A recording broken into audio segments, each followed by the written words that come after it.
Hello, everybody, and welcome to this episode of the Open Matters podcast. Joining me today is Miriam Seyffarth. Miriam leads the political communications at the Open Source Business Alliance. The Open Source Business Alliance is an organization representing more than 200 member firms with around 127 billion euros of revenue across Germany. Is that right? Yes, that's right. Hi. Previously, you had a very exciting career. You were a political advisor for a parliamentary group on digital infrastructure and digital consumer protection. I see as well in 2014 to 2016, you were the cultural manager at the German consulate in Jeddah. And before then studied exciting topics like Arabic in Cairo University. It's true. My career has been going this way and that way. And in the end, everything was intertwined. But yeah, I'm not a typical IT person, you would say. Which leads me to the first question I wanted to ask you. Where did your interest in open source solutions, open source software come from?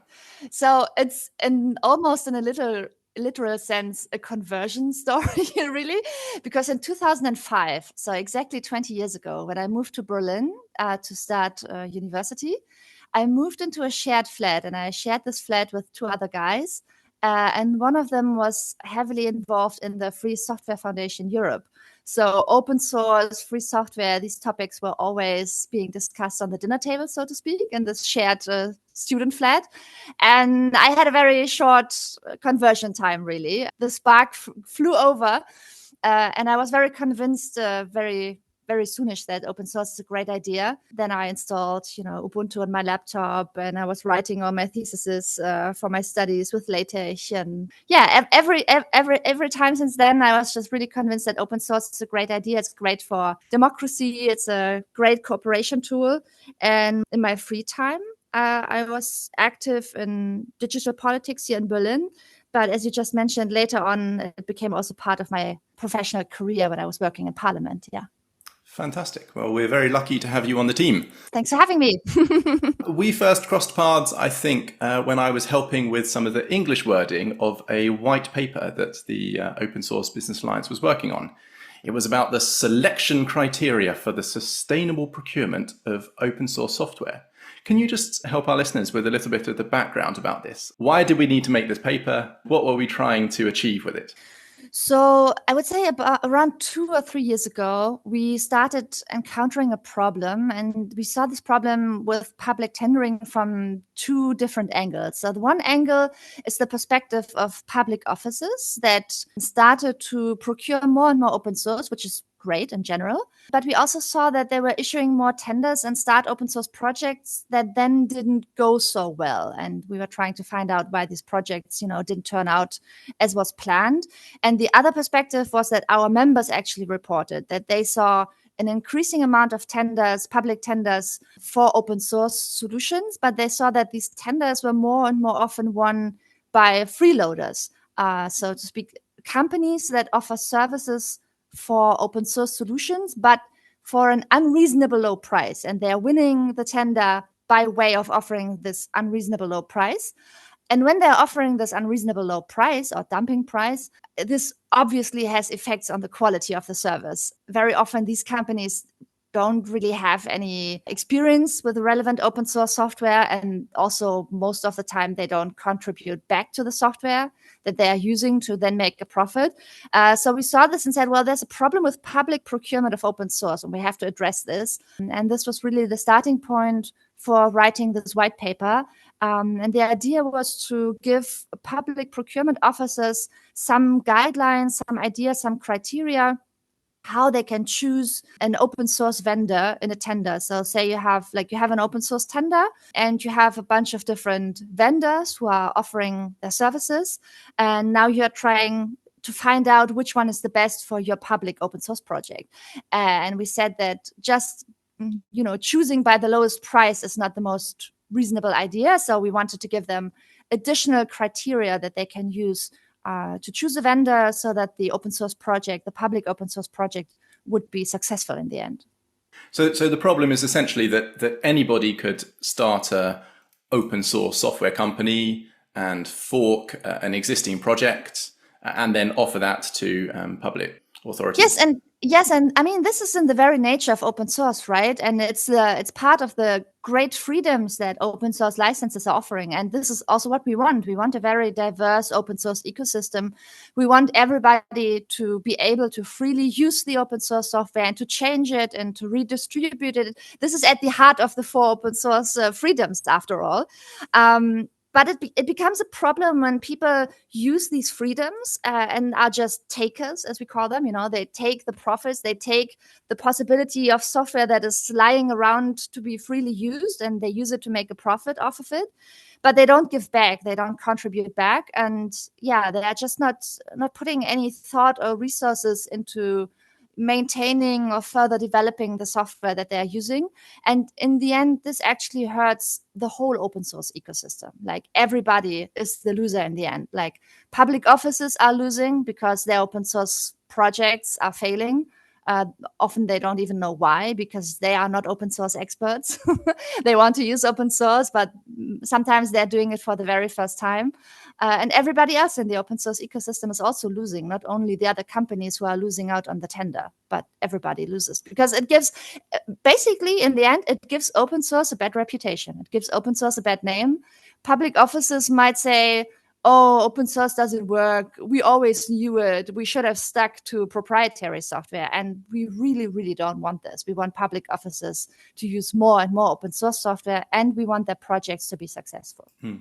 I think we had an interesting situation as a company recently where someone else was offering a similar service to a public authority, but it seems that they didn't actually know how to maintain it and how to fix some issues that public, and then they would submit requests on our community channels to say, oh, we found a problem. I mean, like, hang on, they're paying you to fix them. So yeah, and actually we heard from a lot of examples, just like the one that you just described, because we did a little survey among our members and said, like, have you seen this problem? Have you encountered it? What are your experiences? And we got a lot of case studies, like with examples like the one you just described. And we also included these examples, like, of course, in an anonymous way in our white paper, to explain and illustrate to public procurement officers where the problem lies. And how these tenders can go wrong and what they can do to avoid this. So this was published in February of this year. Have we seen any reaction to that? Any success stories or stumbling blocks, or is it perhaps a little early? So we got a lot of feedback in the weeks and months after publishing it. And we especially got a lot of feedback from public procurement officers. And almost unanimously, they have voiced a high demand for templates for open source tenders. So they said, your white paper is great, and it's great that you explain what the problem is. It's great prose, so to speak. But what we need are like modules or templates that ideally have been reviewed by a law firm that we can easily use without putting any further thought into it. So like they want some copy and paste modules, basically, is what they're asking for. So we said, okay, this is great. It's great to know that, in general, they understand the problem and they want to continue to work on it. And now they have asked us to, further develop the criteria that we have formulated and written down in the white paper. So this is really the next step that we want to work on, like develop it further and actually work on these judicially safe and sound templates that we can then give to public offices and they can use it. And we also saw a lot of interest from other European member states, really mainly thanks to the English translation of the paper that you guys did. So that's good. That's good to hear. Thanks again. Yeah, because otherwise we would only have been able to publish it in German and distribute it among, German audiences. But we got feedback, for example, a couple of weeks back, we had some exchange with people from a Dutch federal office, and they're also working on, open source tenders and procurement guidelines for their procurement officers. And they had stumbled across our paper and wanted to have an exchange about it. And this would not have been possible without your guys' help. So thanks again. Oh, fantastic. Well, that's very encouraging to hear that good things are coming from this. I know that another place that you've been lobbying has been with the EU's Cyber Resilience Act. Could you just give us a little background? What is this act? What is it trying to achieve? Yeah, so the Cyber Resilience Act is a European regulation that aims to make products that have digital elements. So basically nowadays, more or less any product, software and hardware and washing machines and whatever else. They want to make these products with digital elements safer. They want to ensure that these products are being developed with, security by design. And there's a lot more detail going into this regulation, how they want to make these products safer. And in general, this is a great idea. This will be great for consumers, but not only for consumers, but also for other businesses who are using digital products for, their business models. So everybody was encouraging this regulation. But when we saw the first drafts of the regulation, there was a great fear going through the, I would say, European open source ecosystem, because we felt that the lawmakers in the beginning, initially, didn't really understand that there's a huge difference between the development and distribution models of proprietary software and open source software. So we spent a considerate amount of time explaining to them and going through the various drafts and, making propositions for the change of wording, and explaining to them how they differ. And we explained that open source communities consist of a variety of voluntary and commercial actors, and they are very often intertwined, and it's very hard to distinguish between these commercial actors and the non-commercial actors. And I think that lawmakers in the beginning thought it would be easy to distinguish between these two categories. And the longer the discussions went on, they saw that it was not as easy.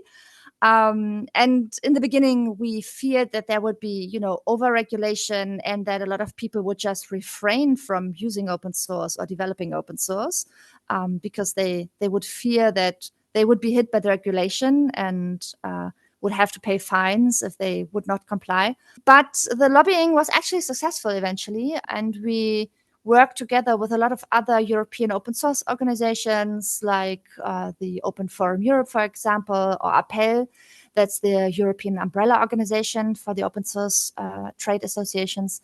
And so a huge group effort was made. And in the end, I think that the final wording in the regulation makes a lot of sense. And everyone that I talked to is quite content with the outcome. This is mainly because in the end, a new role was defined in the CRA. That's the Open Source Software Steward, which is an actor that is like not 100% commercial and not 100% non-commercial, but kind of in the middle. And these actors, these open source software stewards, think mainly like open source foundations, like, for example, the Eclipse Foundation or the Linux Foundation. These actors like face some regulation, but it's a lighter touch regulation and not as strict as for the commercial actors. So I think in the end, we were quite successful with our political work there. Yeah. Do you think that there's a greater understanding now amongst the political class of what open source software entails, how it's created, what we mean by communities? Now that we have this language like open source stewards, is it beginning to filter through to the leadership and decision makers? Yes, I would say so. I would say so because, in my political work, I still encounter a lot of misunderstandings about open source. One of them being that people still think that open source software, is being developed by some nerds or hackers in their basement. And whenever I encounter this misunderstanding and I'm sitting on a panel or, standing on a stage, I'm like, well, I am representing right now the professional open source industry in Germany, and we have a lot of very successful companies. So I am the living, breathing proof of open source, being something where you can also be commercially successful. And I try to explain that you have professional actors that you can cooperate with. And I think they have also understood that at the same time, it's not only commercial or non-commercial, but that there's a lot of, intertwining. Obviously, not everyone has understood it, but I think that the curve is going up. Like, line is going up, people are understanding it more. And I think that there's a lot more interest in open source, and also there's a lot more understanding how open source can contribute to digital sovereignty, both in Germany and on the European level. We see more interest in open source and a lot more understanding. It's a really interesting question, trying to think about how do we make sure that software is safe. Like you said, of course, we need resilient software. I want to know that if I have a internet connected washing machine that it's not going to immediately break and be a security vulnerability. But exactly. But when we have community supported projects, well, who do I chase if I've downloaded open source home automation system that all sorts of people are working on? Yeah, and from a communication standpoint, it was not so easy to actually get across what our point was, because every statement that I was writing or issuing about the Cyber Resilience Act started with, our members actually want the CRA. They want more digital secure products. I didn't want it to sound like we wanted to an exception, for the whole open source ecosystem, because this is not what we are going for. We always said, but there are a lot of cases where you have voluntary open source developers and they don't make a dime with their work.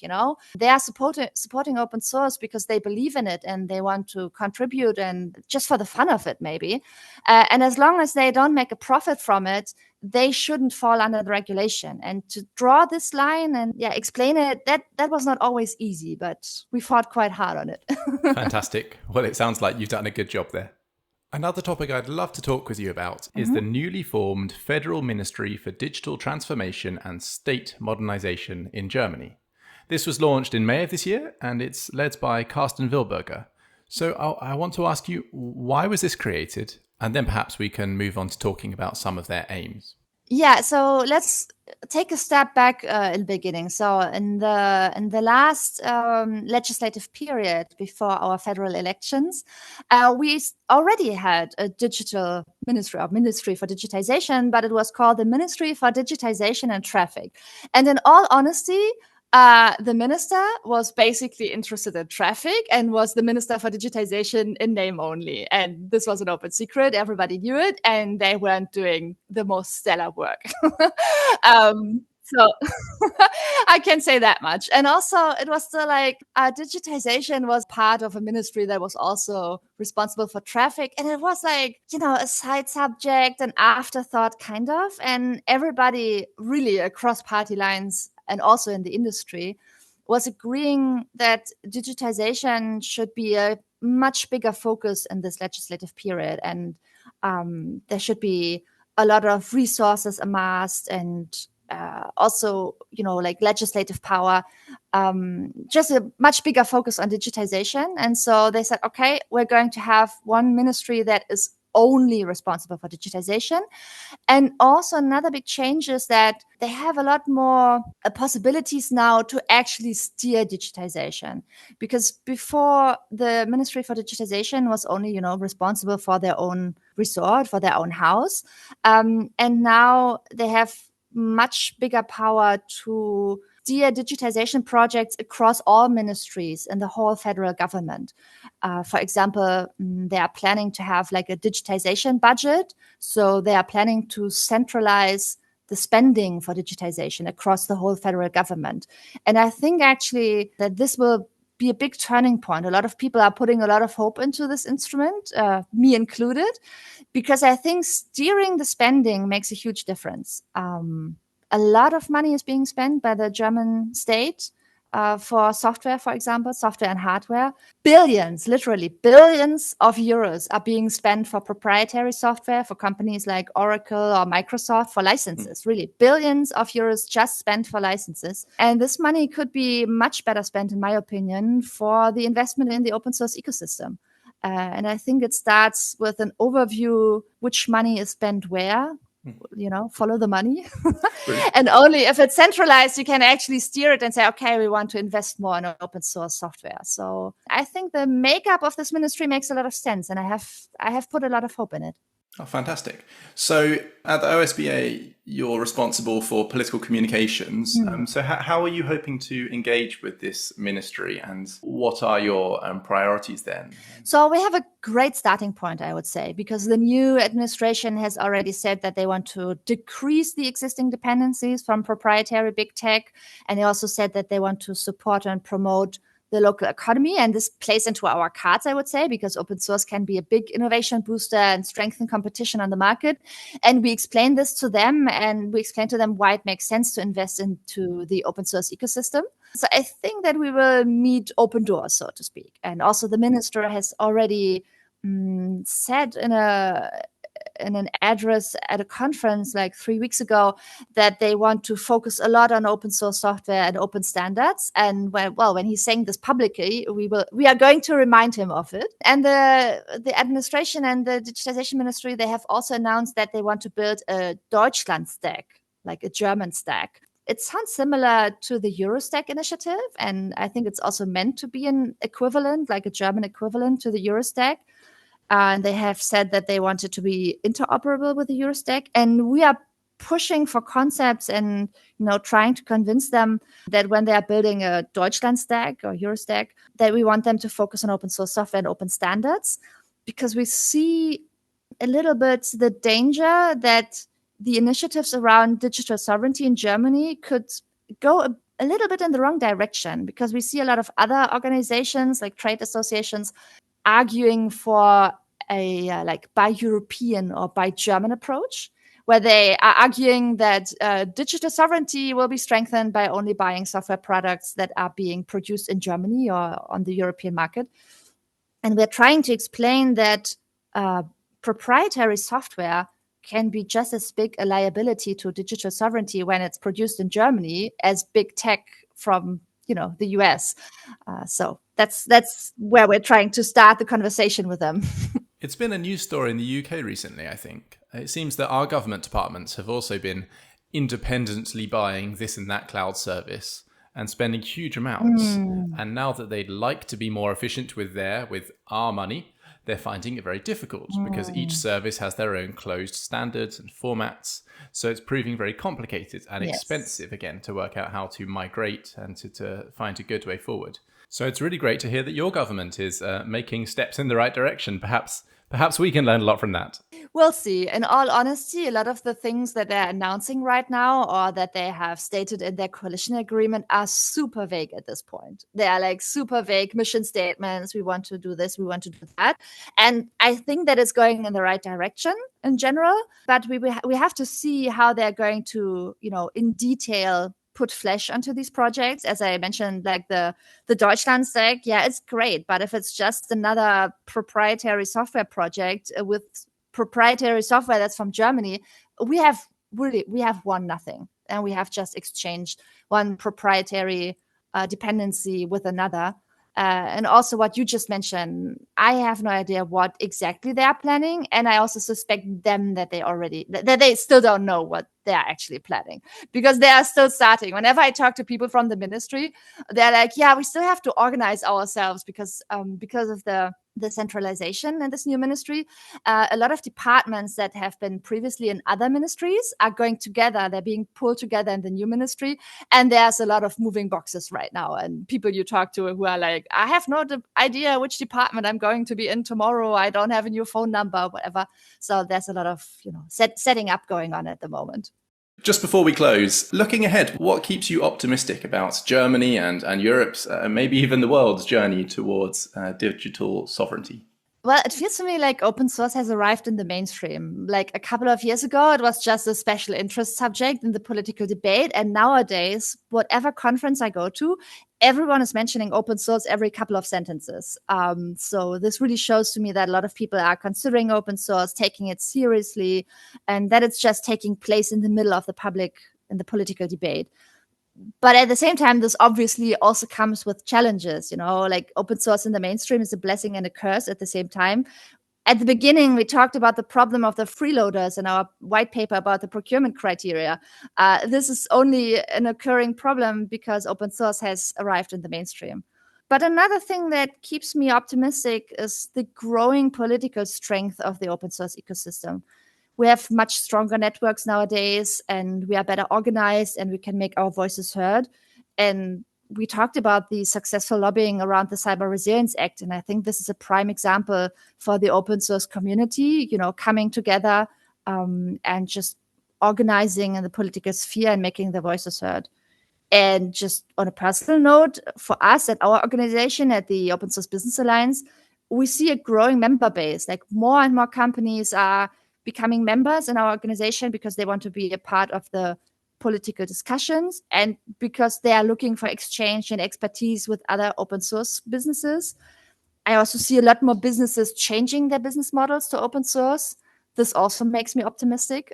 I think we see some change in the, supply and demand side. If the state is demanding more open source, more companies are providing open source, are going into open source. And this gives us more resources to do our work and raise awareness and convince people of the power of open source. I read on your Wikipedia page the political ambition of the Open Source Business Alliance is that 100% of public money will be used on open source in 2035. Has that been created by Wikipedia, or is that a... No, similar claims we have made. Yeah, we're trying to convince the government that a statement like we want to use more open source doesn't have a lot of value. You need to have a very specific point or like an aim that you're going for, a goal where you say, by this time, we want to be 100% independent and use only open source. So yeah, this is something that we're pushing.